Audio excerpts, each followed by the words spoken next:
بسم اللہ الرحمن الرحیم۔ السلام علیکم، میں ذکی عباس ہوں۔ ناظرین، آج 2 مارچ ہے، سنڈے کا دن ہے۔ فرسٹ آف آل تو تمام امت مسلمہ کو ماہ رمضان کی آمد بہت بہت مبارک ہو، اور دعا ہے کہ اللہ پاک اس بابرکت مہینے کے صدقے میں، اپنے حبیب کے صدقے میں ہمارے فلسطینی بہن بھائیوں کے اوپر رحم فرمائے، اور وہ جو ظلم و ستم کی چکی میں پسے ہوئے ہیں ان کی آزمائش دور ہو اور وہ آزاد فضا کے اندر سانس لے سکیں۔ ناظرین، جس طریقے سے اس وقت اسرائیل کی جانب سے 1 سال اور 3 مہینے گزرنے کے باوجود جو فلسطین ہے، غزہ ہے، اس کے اوپر اپنا تسلط نہیں جمایا جا سکا، لیکن وہاں سے اپنی ایکسپینشن کو آگے بڑھاتے ہوئے جو گریٹر اسرائیل کا پلان ہے اس کو پایا تکمیل تک پہنچانے کے لیے مزید آگے جو ہے وہ پیش قدمی جاری ہے۔ جس طرح سے لبنان کی طرف جو ہے وہ رخ کیا، لیکن آگے سے جو رد عمل آیا اس کے بعد پھر فوراً کو جنگ بندی کرنا پڑی۔ 2 مہینے تک یہ جنگ چلی، لیکن اب جناب والا شام کی طرف ان کی جانب سے رخ کر لیا گیا۔ 2 دن پہلے میں نے آپ کو خبر دی تھی اور میں نے آپ کو بتایا تھا کہ کس طریقے سے اسرائیل کی جانب سے وہاں پر بفر زون قائم کرتے ہوئے، اور وہ جو دروز کمیونٹی ہے، اور نہ صرف دروز کمیونٹی بلکہ جو کرد ہیں ان کو بھرپور طریقے سے سپورٹ دی جا رہی ہے۔ وہاں پر پراکسیز کو ایکٹیویٹ کیا گیا ہے، اور اب تو باقاعدہ طور پر خود جو اپنی جو فورسز ہیں ان کو وہاں پر ایکٹیو کر دیا گیا، فضائی حملے بھی کیے جا رہے ہیں۔ لیکن جب یہ قبضہ کرنے کا پلان جو ہے، وہاں پر ایک اپنا تسلط جمانے کا پلان آگے بڑھتا ہوا دکھائی دیا، تو اس کے بعد آگے سے ریٹیلیشن جو ہے وہ سامنے آئی ہے۔ شام کی ریزسٹنس جو ہے وہ تو اٹھ کھڑی ہوئی، لیکن اب جو ترکیہ ہے وہ باقاعدہ طور پر شام کی مدد کو پہنچ گیا ہے، اور پہلا وہاں پر تگڑا فضائی حملہ کیا گیا ہے، اور وہ جو اسلحہ ڈپو تھے ان کو نشانہ بناتے ہوئے ان کو ٹارگٹ کیا گیا اور تباہ کیا گیا ہے۔ کیسے؟ یہ آپ کے سامنے رکھنا، یوں کہہ لیں کہ ایک نئی جنگ یہاں پر چھڑتی ہوئی دکھائی دے رہی ہے۔ لیکن اس کے بعد امریکہ، ظاہری سی بات ہے، اس وقت اسرائیل کا سب سے بڑا الائے ہے، اور مارکو روبیو کی جانب سے بھی یہ کہا گیا کہ ڈونلڈ ٹرمپ جو ہے وہ اب تک کا جو اسرائیل کا سب سے بڑا الائے ہے، سب سے بڑا اتحادی، اور ان کی جانب سے بھی انٹری دے دی گئی ہے، اور وہ بھی اس پورے کے پورے محاذ کے اوپر کود پڑے، اور $12 ارب کی جو اسلحہ کی کھیپ ہے وہ جناب والا اسرائیل کے حوالے کی گئی، اور اس کی منظوری، جو ڈیل کی منظوری بھی دی گئی ہے۔ یہ کیا معاملہ، تمام تر ڈیٹیلز 1 بائی 1 آپ کے سامنے رکھتے ہیں۔ اچھا ناظرین، سب سے پہلے تو میں آپ کو بتا دوں، دیکھیں اس وقت جو اسرائیل ہے، پہلے تو اس نے شام کے جو کنیترا کا علاقہ اور دیگر علاقوں پہ اپنا کنٹرول حاصل کیا، وہاں پر بفر زون قائم کیے، جس کے بعد وہاں سے ریٹیلیشن جب آئی اور عوام کی جانب سے رد عمل دیا گیا تو ان کی جانب سے فضائی حملہ کیا گیا، اور انہوں نے اب ایکسپینشن جو ہے مزید اس کو بڑھانے کے لیے آگے پیش قدمی جاری رکھی، اور پھر ایک بہانہ جو ہے تلاش کیا گیا کہ جو دروز کمیونٹی ہے اور پھر جو کرد ہیں ان کو سپورٹ دی جا رہی ہے، تاکہ وہاں پر ڈیفرنٹ سکیٹرڈ قسم کا شام جو ہے وہ وہاں پر رہے۔ کیونکہ جو شام اگر متحد ہو گیا، کوئی سینٹرل حکومت وہاں پر قائم ہو گئی، تو اس کے بعد تو پورے کا پورا منظرنامہ تبدیل ہو جائے گا، اور ان کے اوپر یہاں سے حملے کے خطرات جو ہے وہ منڈلانے لگیں گے، بادل منڈلانے لگیں گے۔ اس وجہ سے انہوں نے یہ سارے کا سارا کھیل کھیلا۔ اس وقت آپ دیکھیے کہ خبر کیا ہے۔ خبر جناب والا یہ ہے کہ اسرائیلی وزیر اعظم نیتن یاہو اور جو وزیر دفاع اسرائیل کاٹز ہے، اس نے IDF کو ہدایت کی کہ وہ جرامنہ کے دروز کے دفاع کے لیے تیار رہیں، جو شام کے شہر دمشق کے نواح میں واقع ہیں، اور باقاعدہ طور پر نیتن یاہو نے فوج کو ہدایت جاری کی ہے کہ دمشق کے دیہی علاقوں میں دروز جرانہ کے دفاع کے لیے تیار رہیں، اور ہم شام میں جو بنیاد پرست اسلام کی حکومت ہے، دہشت گرد وہ کہہ رہے ہیں، اور کہہ رہے ہیں کہ اس حکومت کو دروز کو نقصان پہنچانے کی اجازت نہیں دیں گے۔ اگر حکومت دروز کو نقصان پہنچاتی ہے تو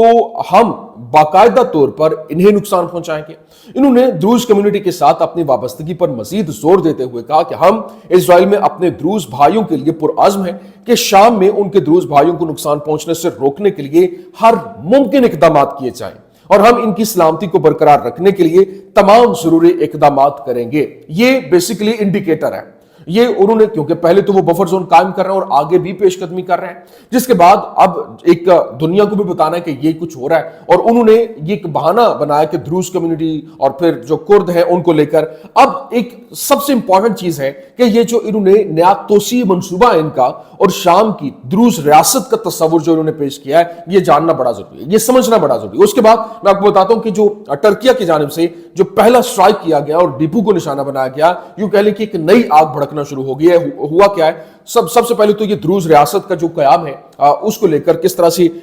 اس وقت پوری کا پورا کھیل کھیلا جا رہا ہے اسرائیل کی جانب سے, وہ سمجھیے. ہوا جناب والا یہ ہے کہ دروز ریاست یا پھر جبل العرب ریاست کا تصور اسرائیل کی ایک پرانی تجویز ہے جو حالیہ واقعات کے درمیان دوبارہ جو ہے وہ سامنے آئی ہے, اور اس منصوبے کا مقصد جو فلسطین کو شام سے الگ کرنے والی ریاست بنانا ہے, جس کا دائرہ جو ہے وہ پرانے یگال ایلون پلان جو ہے اس سے زیادہ وسیع ہے, اور اس اپ ڈیٹ شدہ ورژن میں جنوبی لبنان کو بھی شامل کرنا جو ہے وہ بھی شامل ہے. لیکن اس کی مجوزہ سرحدیں اور اسٹریٹجک اہداف کیا ہیں؟ اب یہاں پر مجوزہ ریاست جو شام کے دروز پہاڑوں سے لے کر اردن کی سرحد تک پھیلے گی, جس میں جنوبی لبنان کے کچھ حصے بھی شامل ہوں گے, اور اسرائیلی سیاسی اور عسکری شخصیات اس منصوبے کو ان خطوں سے پیدا ہونے والے جو خطرات ہیں ان کو بے اثر کرنے کا بہترین حل قرار دیتے ہیں, اور وہ دروز اسٹیٹ کو اسرائیلی بستیوں کی حفاظت کے لیے ایک انسانی ڈھال کے طور پر بھی تصور کرتے ہیں, جو 7 اکتوبر کے واقعات کے بعد دفاع کی پہلی لائن کے طور پر کام کر رہی ہے. لیکن یہاں تاریخی سیاق و سباق اور جو موجودہ پیش رفت ہے وہ ایک بڑی امپورٹنٹ ہے. کیوں؟ کیونکہ یہ خیال اصل میں کئی دہائیوں پہلے تجویز کیا گیا تھا اور غزہ جنگ کے دوران دوبارہ سامنے آیا, اور مبینہ طور پر گولان کی پہاڑیوں کو نام نہاد اسلامی انتہا پسند گروہوں سے بچانے کے بہانے چھپ کر جو ہے وہ نافذ کیا جا رہا ہے, اور اسرائیل ان گروہوں کو ISIS سے تشبیہ دیتا ہے اور یہودیوں کو نقصان پہنچانے کے ارادے کے طور پر پیش کرتا ہے. اور اس حقیقت کے باوجود کہ داعش نے کبھی بھی اسرائیل کو نشانہ نہیں بنایا, ایسے گروہوں کی تشکیل میں اسرائیل کے کردار پر بھی سوالیہ نشان لگتا ہے. اب اس کا نفاذ اور جو علاقائی اثرات ہیں وہ بڑے امپورٹنٹ ہیں. رپورٹس یہ بتاتی ہیں کہ اسرائیل فوج نے سرکاری تردید کے برعکس بفر زون کو عبور کرتے ہوئے ان علاقوں میں داخل ہونے کا انہوں نے جو فیصلہ کیا, اور دعویٰ یہ ہے کہ اسرائیل کے اقدامات کا مقصد خطرات کا مقابلہ کرنے کی آڑ میں کنٹرول اپنا تسلط وہاں پر مضبوط کرنا ہے. لیکن اس منصوبے کی مکمل حد تک جو ہے وہ دیکھنا باقی ہے. اس اقدام کے علاقہ استحکام اور اسرائیلی حکمت عملی پر اہم اثرات مرتب ہو سکتے ہیں. لیکن یہاں جو امپورٹنٹ چیز یہ ہے کہ اس وقت باقاعدہ طور پر جو آگے سے ریٹیلیشن سامنے آ رہی ہے, اور باقاعدہ جب جو ترکیہ کی جانب سے زبردست قسم کی یہاں پر انٹری دی گئی ہے, وہ جناب والا یہ ہے کہ جو اس وقت کہہ لیں کہ ترکیہ کی جانب سے باقاعدہ طور پر جو SDF کے علاقہ ہے وہاں پر جو ان کے مرکز تھا, ڈیپو جو تھا, اس کے اوپر بھی حملے ہوئے ہیں. اور یہ کیونکہ اسرائیل جو ہے وہاں پر انٹری دینے جا رہا ہے اور بھرپور طریقے سے ان کو سپورٹ بھی کر رہا ہے, کردوں کو سپورٹ کر رہا ہے, پھر جو ہے وہ دروز کو سپورٹ کر رہا ہے, تو وہاں پہلی بار ایسا ہوا ہے کہ ترکیہ کی جانب سے اپنی جو فضائیہ اس کو ایکٹیویٹ کرتے ہوئے انہوں نے وہاں پر حملہ کیا, اور اس کا جو خدشہ پہلے ہی باقاعدہ طور پر یوں کہہ لیں کہ اسرائیل کی جانب سے جو ہے وہ دے دیا گیا تھا, انڈیکیٹر دے دیا گیا تھا. واشنگٹن پوسٹ کا رپورٹ کر رہا ہے, واشنگٹن پوسٹ نے رپورٹ کیا کہ اسرائیلی ملٹری آفیشلز کہہ رہے ہیں we have reached a major conclusion which is not to allow our enemies to mass forces near our borders. مطلب ہم نے یہ نتیجہ اخذ کیا ہے کہ ہم کسی طور پر بھی جو اپنے دشمن ہیں ان کو اپنے بارڈر کے قریب آنے کی اجازت نہیں دیں گے. پھر انہوں نے مزید کیا کہا, رائٹرز رپورٹ کرتا ہے, اس نے کہا Israel considers the new government a serious threat and that Syrian forces may attack Israel one day. مطلب جو ایک خطرہ ہے ان کے اوپر, ابھی کل کی یہ شام کی خبر تھی کہ جو ان کو خطرہ ہے کہ جو نئی حکومت ہے وہ اسرائیل کے اوپر حملہ کر سکتی ہے. اور اسی لیے باقاعدہ طور پر وہ آگے کیا کہتے ہیں, ان کا اسرائیل has expressed its concern to the United States about the new government in Damascus. مطلب وہ دمشق کے اندر جو نئی گورنمنٹ ہے اس کے بارے میں وہ اپنے کنسرنز یونائٹڈ اسٹیٹس کے سامنے رکھ رہے ہیں. نہ صرف یہ بلکہ انہوں نے ساتھ یہاں پر مزید بھی کہا کہ اسرائیل informed Washington that the new rulers in the Syria supported by Ankara threaten Israel's border. مطلب جو اسرائیل کی بارڈرز ہیں ان کے اوپر وہاں پر انقرہ کی سپورٹ یعنی ترکیہ کی سپورٹ کے ساتھ جو شام ہے, شام کی نئی حکومت جو ہے وہ ان کے اوپر حملہ آور ہو رہی ہے یا ہو سکتی ہے. لیکن یہاں پھر مزید انہوں نے کہا کہ اسرائیل seeks to pressure the United States to keep Syria weak without a strong central authority. مطلب وہ نہیں چاہتے کہ یہاں پر ایک سینٹرل اتھارٹی جو ہے وہ آئے, ایک سینٹرل حکومت تو آئے. اس وجہ سے وہ دروز کو بھی ایکٹیو کر رہی ہے, اسی وجہ سے وہ وہاں پر جو کہہ لیں کہ جو کرد ہیں ان کو بھی ایکٹیو کر رہے ہیں اور ایک پراکسیز کو ایکٹیو کرتے ہوئے مختلف کمیونٹی دیکھیں نا, ایک کردوں کا علاقہ ہو, ایک دروز کا علاقہ ہو, ایک الوی علاقہ ہو, ایک جو ہے وہ سنی اکثریت کا, مطلب ان کو سیکٹیرینزم کے اندر مسلمانوں کو ڈیوائڈ کرو اور پھر دوسری جانب جو کرد ہیں وہ تو کرد ہیں ہی ہیں, لیکن ساتھ ہی جو دروز کمیونٹی ہے وہ بھی ایک پورے کا پورا 4-5 جو ایک سیریا کو ڈیوائڈ کرتے ہوئے ان کو جب اکٹھی کوئی ایک حکومت نہیں ہوگی, پھر بفر زون کا کوئی جو ایک رولا اٹھا ہوا ہے اور وہاں پہ جھگڑا اٹھا ہوا ہے, یا پھر جو گولان ہائٹس کا معاملہ ہے اس کے اوپر کون اپنا اعلان کرے گا کہ یہ ہمارا ہے. تو اس وجہ سے یہ پورے کا پورا کھیل جو ہے وہ ان کا بگڑ چکا ہے, اور ابھی جو تیاریاں ہو رہی ہیں آگے, کیونکہ ترکیہ کی جانب سے جو حملہ کیا ہے اور یہ لڑائیاں مزید آگے بڑھتی ہوئی دکھائی دے رہی ہیں, اور خطرات کے پیش نظر جو سچویشن ہے وہ منظر نامی کو پورے کے پورے کو تبدیل کرتی ہوئی دکھائی دے رہی ہیں. ابھی آپ دیکھیے جس طرح سے جو فوٹوز آئی ہیں اسرائیل کی جانب سے اور انہوں نے جاری بھی کی ہیں, باقاعدہ طور پر Reuters citing informed sources, Israel tried to convince Washington of the necessity of Russia maintaining its bases in Syria to contain Turkey. مطلب وہ یہ کہہ رہے ہیں جی ہم یہ چاہتے ہیں کہ وہ کنونس کر رہے ہیں امریکہ کو کہ جو رشیا ہے اس کی بیسز یہاں پر ہونی چاہیے تاکہ وہ ترکیہ کو کاؤنٹر کر سکے. مطلب ترکیہ کو کیوں کاؤنٹر کرنا ہے؟ اس نے وہ ایک برکس کا اور ایک نیا وہ ایک جو پورے کا پورا بلاک بنا رہے ہیں اور اس میں ترکیہ کو وہ لے کے آ رہے ہیں, تو وہ ترکیہ یہ بیسیکلی صرف اور صرف رشیا کو خوش کرنے کی بات ہے. اور رشیا کی کیونکہ رشیا کھل کر اسرائیل کے خلاف جو ہے وہ آ رہا ہے اور باقاعدہ طور پر وہ اسلحہ پرووائڈ کر رہا ہے ایران کو, اپنے جہاز اس کے جنگی جہاز جو ہے وہ اس کو دیے جا رہے ہیں. کبھی بھی تاریخ میں ایسا نہیں ہوا, ہمیشہ رشیا ان کی سپورٹ میں رہا. تو یہ باقاعدہ طور پر اب ان کو خوش کرنے کے لیے ساری کی ساری پلاننگ ہے, لیکن یہاں باقاعدہ طور پر ابھی جو حالات ہیں وہ تیزی کے ساتھ تبدیل ہو رہے ہیں. اور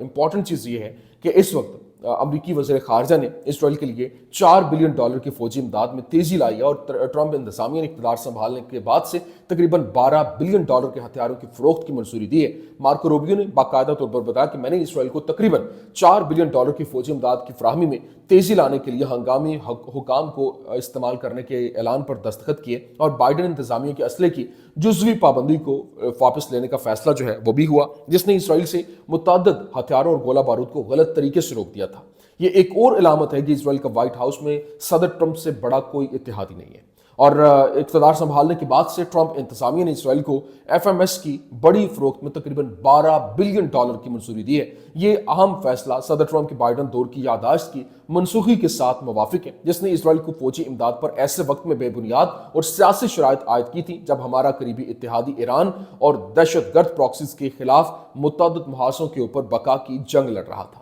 ٹرمپ انتظامیہ اسرائیل کی سلامتی کے لیے امریکہ کے دیرینہ عزم کو پورا کرنے کے لیے تمام دستیاب آلات کا استعمال جاری رکھے گی بشمول سیکیورٹی خطرات کا مقابلہ کرنے کے. تو جناب والا یہ تو ایک جو انہوں نے کیسے وہ کھل کر مدد کو پہنچے ہیں, میں نے کہا یہ بھی میں آپ کے سامنے رکھ دوں. لیکن جو کان عبرانی چینل ہے اس کی جانب سے بتایا گیا کہ IDF مذاکرات ناکام ہونے کی صورت میں غزہ کی پٹی میں دوبارہ جو لڑائی ہے وہ شروع کرنے کی تیاری کر رہا ہے. اور سینئر سیکیورٹی اہلکار کی جانب سے بتایا گیا کہ 2 آپشن ہیں, یرغمالیوں کی رہائی یا پھر جنگ. اگر لڑائی دوبارہ شروع ہوئی تو یہ مزید جارحانہ ہوگی اور ٹرمپ کی اسرائیل کو گرین لائٹ کی وجہ سے ہوگی. جو 45,000 بم جو ان کو پرووائڈ کیے گئے ہیں آف کورس وہ کس لیے کیے گئے ہیں, لیکن ابھی اسرائیلی وزیراعظم نیتن یاہو کی جانب سے جو اس کے دفتر نے بتایا کہ وزیر دفاع نے واضح کیا کہ اعلیٰ سیکیورٹی حکام اور جو مذاکراتی ٹیم کی شرکت کے ساتھ وزیراعظم نیتن یاہو کی قیادت میں ہونے والی جو سیکیورٹی بحث کے بعد جو فیصلہ ہوا ہے, انہوں نے بتایا کہ اسرائیل نے رمضان اور پاس اوور کے دوران عارضی جنگ بندی کے لیے امریکی صدر کے ایلچی سٹیو وٹکاف کے تجویز کردہ فریم ورک کو اپنایا, اور فریم ورک کے پہلے دن آدھے زندہ یرغمالیوں اور باقیات کو رہا کر دیا جائے گا, اور فریم ورک کے اختتام پر اگر مستقل جنگ بندی کا معاہدہ ہو جاتا ہے تو باقی ماندہ یرغمالیوں اور باقیات کو بھی رہا کر دیا جائے گا. لیکن وٹکاف نے اس بات کا جائزہ لینے کے بعد جنگ بندی میں توسیع کی تجویز پیش کی کہ جنگ کے خاتمے کے لیے فری کین کی